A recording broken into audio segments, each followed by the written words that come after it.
In the heart of the Yoruba pantheon, there's a god whose love and loyalty were so powerful, he cut off his own ear to prove his devotion. But why would a god, revered for his wisdom, sacrifice a part of himself for a goddess? This is the tragic and powerful story of Obba Nani, the god of marriage and loyalty, who gave up his very identity to appease Oshun, the radiant goddess of love. His selfless act didn't just change him, it changed the very fabric of Yoruba spirituality. But the question remains, was this ultimate sacrifice worth it, or did Obba Nani's love drive him to his own destruction? What does his story really teach us about the cost of loyalty and the dangers of devotion when taken to extremes? Stick around, because the shocking truth behind Obba Nani's sacrifice will leave you questioning what you would do for love. So, sit back, because this is African Myths Unveiled.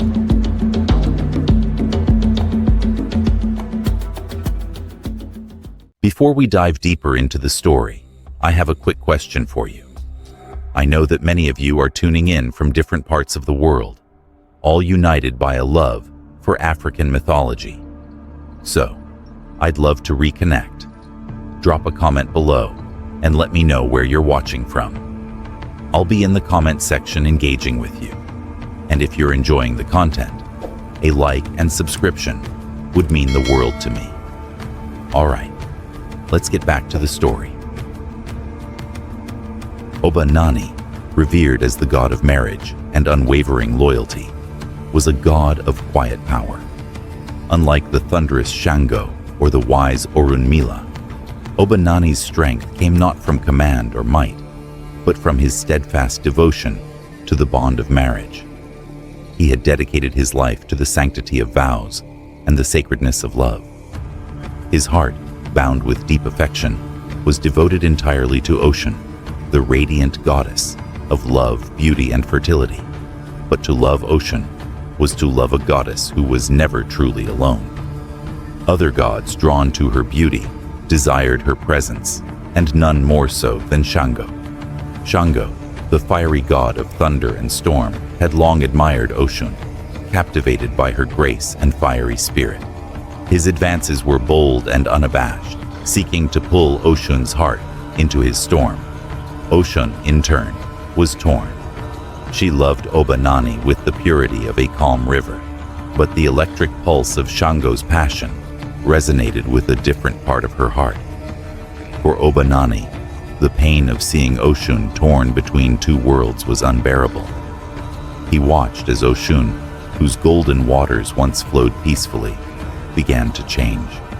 The vibrant sparkle in her eyes dimmed as she struggled with the attention of Shango. The love Obba Nani had nurtured seemed threatened, eroded by a force beyond his control. It was then that the whispers of a darker truth began to surface. The river of love between Oshun and Obba Nani had been drying up, not because of neglect, but because of the growing tension between them. Oshun's affections were slipping away, drawn toward the magnetic power of Shango.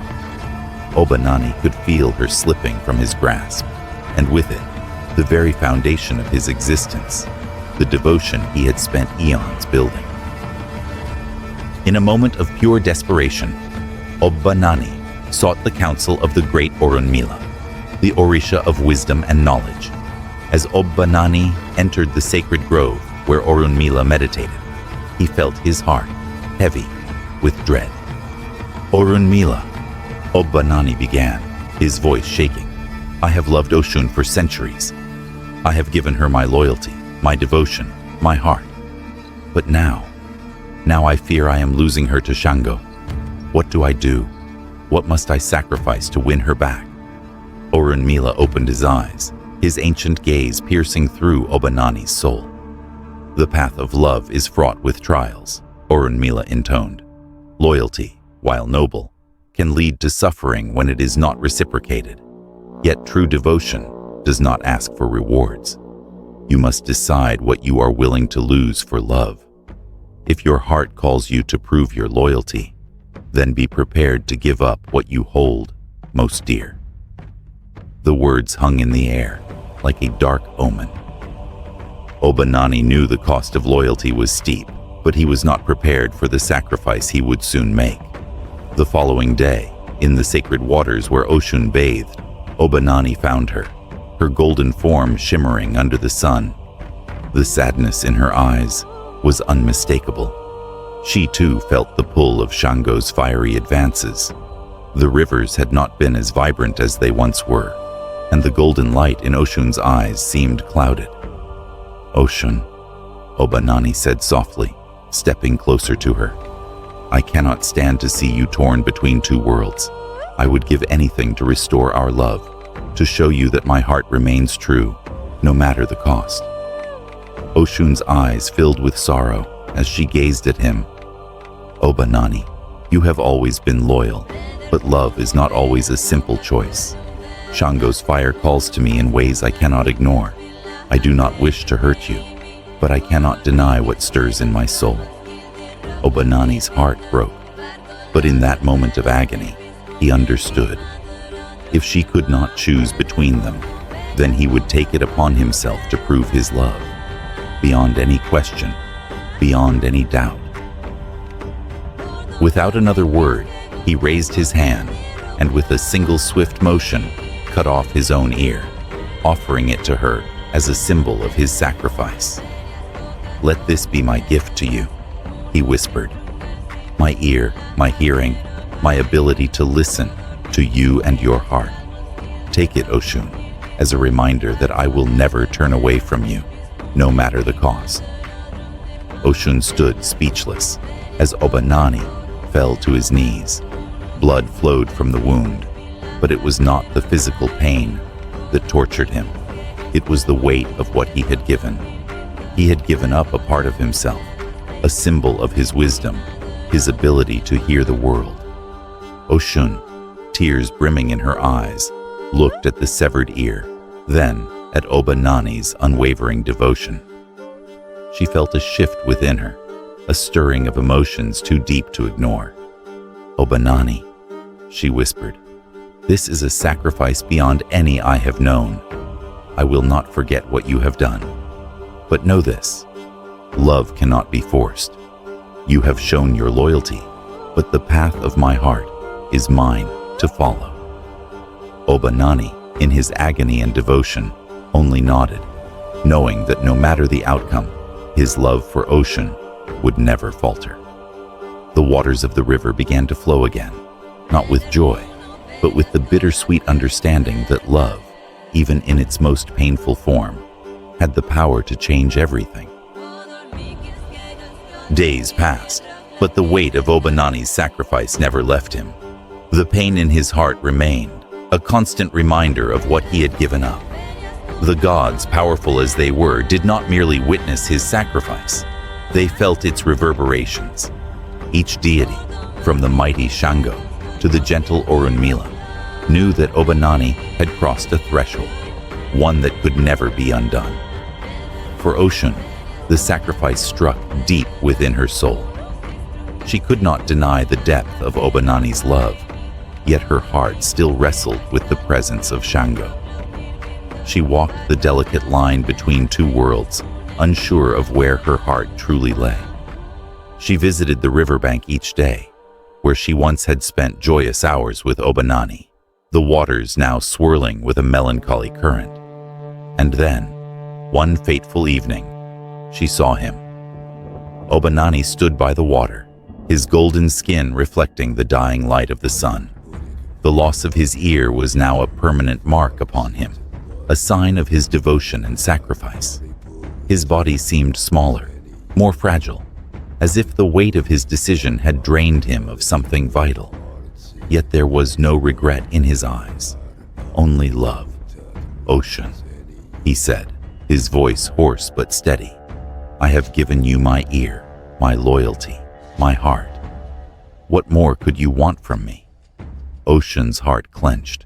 She had seen many gods, witnessed their strengths and weaknesses, their passions and pitfalls.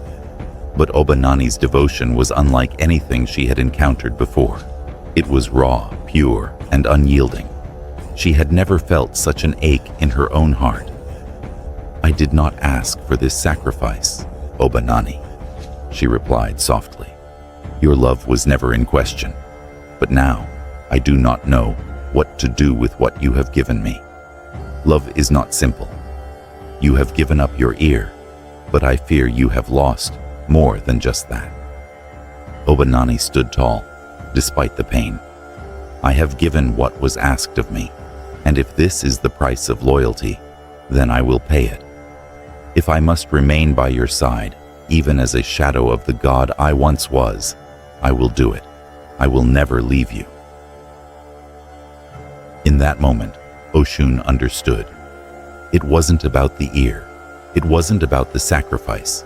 It was about the depth of Obba Nani's love, the lengths to which he would go to prove that love was worth everything, even the divine. And in that understanding, something changed within her. But even as this realization dawned upon Oshun, something else was stirring in the air. The gods watched with bated breath. Obba Nani's sacrifice had set something in motion, something that could not be undone. Suddenly, the winds picked up, and the ground trembled. A bright golden light enveloped Obba Nani, blinding in its intensity. His body seemed to shift, as if the divine forces were reacting to his sacrifice. The Orishas felt it, the transformation of a god who had given everything for love. Obba Nani screamed as the divine light surged through him. His body twisted, his form bending and reshaping in ways that seemed unnatural. The pain of his sacrifice, once only emotional, became physical. He felt as though his very essence was being torn apart and remade. The gods watched as the light subsided, revealing a new form standing in place of the old Obba Nani. His body was still golden, but now it shimmered with a new power. His once elegant and regal appearance had shifted, now more ethereal and fluid. His golden aura grew brighter, shimmering like the waters of Oshun herself. Yet, his face was marked with a deep sorrow, for the price he had paid was not just physical, but eternal. His transformation had made him something more and something less, a god forever marked by his devotion, now a living testament to the complexities of love, loyalty, and sacrifice. Oshun, standing at the river's edge, watched in awe and sadness. She had always known Obba Nani as the god of loyalty, but now she saw him in a new light.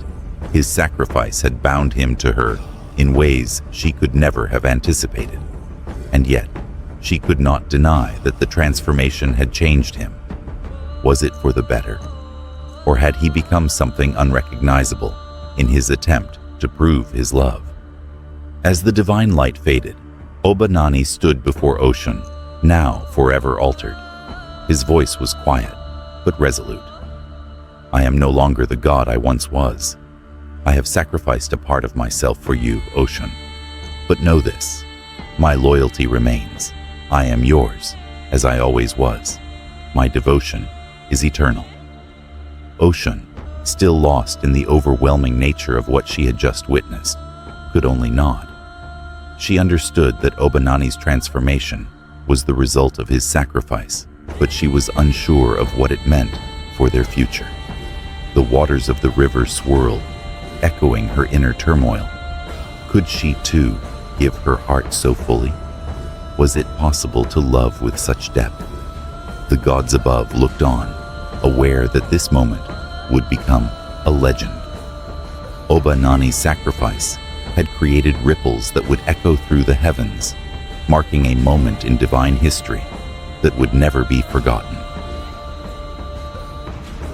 The days following Obba Nani's transformation were heavy with silence. The once joyous river that ran through Oshun's domain now seemed distant, its waters reflecting the turmoil within both gods. Oshun, though she had witnessed the depths of Obba Nani's love, found herself unsure of the bond they shared. His sacrifice had come with a price that she hadn't yet understood. The golden waters that had once flowed between them had become clouded, beautiful but dangerous. Oshun, ever the goddess of love and beauty, was torn. She had admired Obba Nani's loyalty and devotion from the moment he had first pledged himself to her. But his act had left her with more questions than answers. How could she continue to live a life of freedom and love when Obba Nani had bound himself to her in such an extreme way? One evening, as the sun dipped below the horizon, Oshun stood by the riverbank. The gentle breeze carried with it the scent of honey and wildflowers, but there was no joy in the air. Obba Nani had not spoken to her in days, and she could feel his presence lingering in the distance. It was as though he was waiting for her to come to him, to acknowledge the transformation he had undergone. But how could she? In the distance, she saw him. Obba Nani stood at the water's edge, his form shimmering with an otherworldly glow. His golden aura was brighter than ever, but his expression was unreadable. His once vibrant eyes, which had shone with the intensity of his love for her, now appeared distant, as if something vital had been lost in the transformation. "Oshun," Obba Nani said quietly, his voice carrying across the water. "I have given everything for you. I am no longer the god I once was. But my heart, my loyalty, they remain the same. Will you accept me, even as I am?" Oshun's heart tightened. She approached him slowly, her footsteps barely making a sound on the soft earth. She could see the pain etched on his face, the weight of his sacrifice pulling at his soul. The love that had once been effortless now felt strained, weighed down by the consequences of his devotion. "You have given so much, Obba Nani," Oshun said, her voice soft yet full of sorrow. "But I fear that in giving so much, you have lost yourself. What remains of you now? Can you truly be happy, bound by your own sacrifice?" Obba Nani looked down at his golden hands, the same hands that had once crafted beautiful vows of loyalty. "I am still Obba Nani," he replied, his voice trembling. "But I am not the same. The sacrifice I made was not just for you, Oshun. It was for the very idea of love and loyalty. And now I see that loyalty, while noble, can be blinding. It can turn love into a prison and devotion into a burden." Oshun's heart sank. She had always believed in love as a free, flowing force, something that should be cherished but never chained. She had never asked for such a sacrifice, yet here it was, lying between them like a heavy stone. "But you never needed to change, Obba Nani," Oshun whispered. "Your love was always enough for me. You didn't need to lose yourself to prove it." Obba Nani's eyes met hers, and in them she saw not just pain, but a quiet understanding. He had given up something irreplaceable, but now he understood the true cost of his devotion. His loyalty had been his strength, but it had also been his weakness. He had crossed a line, one that could never be uncrossed. Love, in its purest form, was meant to be a choice, a mutual bond. But in his attempt to prove that love, Obba Nani had lost the very thing that had made it beautiful. "I see it now," Obba Nani said, his voice heavy with realization. "Love is not a transaction. It is not about giving everything to prove something. It is about two hearts meeting in harmony, each willing to give, but never at the expense of their own soul." Oshun stepped closer, her golden skin glowing in the moonlight. She reached out and touched his shoulder, feeling the warmth of his divine essence. "Obba Nani, you have taught me something important. Love is a gift, but it cannot be given in such a way that it consumes the giver. You must find yourself again. Only then can we truly share the love we both deserve." Obba Nani looked at her, his golden eyes filled with gratitude and sorrow. "I will," he said softly. I will find my way back to myself. And when I do, I will be the god of love and loyalty once more. But this time, with a heart that knows its own worth. As the night stretched on, the river beside them began to flow more freely. The tension between them started to lift, replaced by a quiet understanding. Obba Nani's sacrifice had not been in vain. It had taught them both a valuable lesson. Loyalty was not about losing yourself, but about knowing when to stand firm and when to step back. Love, true love, was about balance. The stars above shimmered, and for the first time in a long while, both Obba Nani and Oshun felt the weight of the world lift from their shoulders. The path ahead was uncertain, but one thing was clear. Their love, though scarred, was still strong. The days following Obba Nani's transformation were a time of quiet reflection for the gods.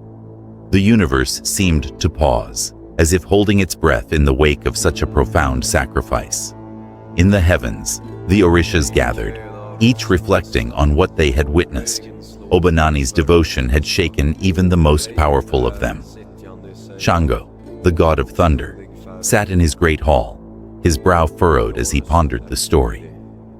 He gave up his ear, Shango mused, but what did he truly gain from it? Orunmila, the Orisha of wisdom and knowledge, nodded gravely. He gained understanding. Love and loyalty are not just gifts to be given without thought. They are choices, heavy with responsibility. Obba Nani's sacrifice was not in vain. It taught us all that loyalty, when pushed too far, can destroy even the strongest of hearts. And in the distant realm of the ancestors, where the spirits of the gods and mortals intertwined, Obba Nani's story began to spread. It was whispered among the people, passed down through generations as a cautionary tale. The story was told in the villages, among the elders and the children, in songs and rituals. It was a story that would shape the understanding of love and loyalty in Yoruba spirituality for centuries to come. Back in the river's domain, Obba Nani and Oshun stood side by side, watching the river flow freely once again. The waters that had once been clouded now shimmered with a clarity they hadn't known in ages. The transformation of Obba Nani had not only altered him, but it also cleansed the land, bringing balance where there had once been chaos. Obba Nani had learned that love, though beautiful and powerful, was not meant to come at the cost of one's own self. Loyalty was not about sacrifice for sacrifice's sake. It was about balance, respect, and understanding. His devotion to Oshun had been his strength, but it had also been his undoing. And in learning this lesson, he had become a wiser and more compassionate deity. Oshun too had learned from their journey. She had seen that love could not be demanded or proven through extreme acts. Love was not a chain, but a bond between two souls that supported each other rather than consumed them. She had come to understand that Obba Nani's sacrifice, while powerful, was also a sign that love should be nurtured, not sacrificed, on the altar of devotion. Years passed, and Obba Nani continued to stand as the god of loyalty. But now, he was different. He was more than just a symbol of devotion. He was a lesson in balance. The gods came to him for counsel, seeking his wisdom on matters of love and loyalty, knowing that he now carried the weight of his own experience. One day, a young god approached Obba Nani with a question. The god was troubled, torn between love and duty, unsure of how far to go in his devotion. Obba Nani looked at the god, his golden aura glowing softly in the twilight. "Tell me," the young god said, "what does loyalty truly mean? How far should I go to prove my devotion?" Obba Nani smiled, a soft but knowing smile. He placed his hand on the young god's shoulder and spoke gently. "Loyalty is not about proving your worth to others. It is about understanding your own worth. True loyalty comes from a place of love, but it must be tempered with wisdom. Love should never ask you to lose yourself. When you are loyal to someone, you must also be loyal to yourself. The young god listened intently, absorbing Obba Nani's words. It was a lesson that would stay with him for all eternity. As the years turned into centuries, Obba Nani's story became a cornerstone of Yoruba spiritual teachings. His tale was a reminder that love and loyalty are not just divine qualities. They are human experiences that require understanding and respect. The balance between self-sacrifice and self-preservation became a central theme in Yoruba philosophy, shaping the way people approached relationships, family, and community. In the villages, Obba Nani's myth was told to children as a story of love, sacrifice, and wisdom. But as the tale was passed down, it was also told as a lesson in knowing one's limits, understanding the consequences of devotion, and the importance of honoring both others and oneself. The myth of Obba Nani is more than just a story of sacrifice. It is a profound exploration of the complexities of love, loyalty, and self-worth. In Yoruba spirituality, the gods are seen as embodiments of different human qualities and experiences. Obba Nani represents the ideal of loyalty, but his story also serves as a cautionary tale about the dangers of devotion when taken to extremes. This myth holds deep cultural significance, as it teaches that love, while powerful and transcendent, must be approached with balance and wisdom. It is not about sacrificing oneself blindly for another, but about finding harmony in relationships and understanding that love must be mutual and nourishing. The sacrifice of Obba Nani serves as a reminder that loyalty, while noble, must never come at the cost of one's identity or well-being. In Yoruba culture, the lessons of Obba Nani's sacrifice have been passed down through generations, shaping the ways in which people view loyalty, love, and personal boundaries. It serves as a foundation for understanding the complexities of human relationships, emphasizing that true devotion is not about martyrdom, but about mutual respect and understanding. Now that you've learned about the tragic and transformative story of Obba Nani, I want to hear from you. Which African mythology would you like me to explore next? Leave a comment below, and don't forget to like and subscribe for more captivating tales from the rich tapestry of African myths. Thank you for watching, and remember, love and loyalty are powerful, but balance is key.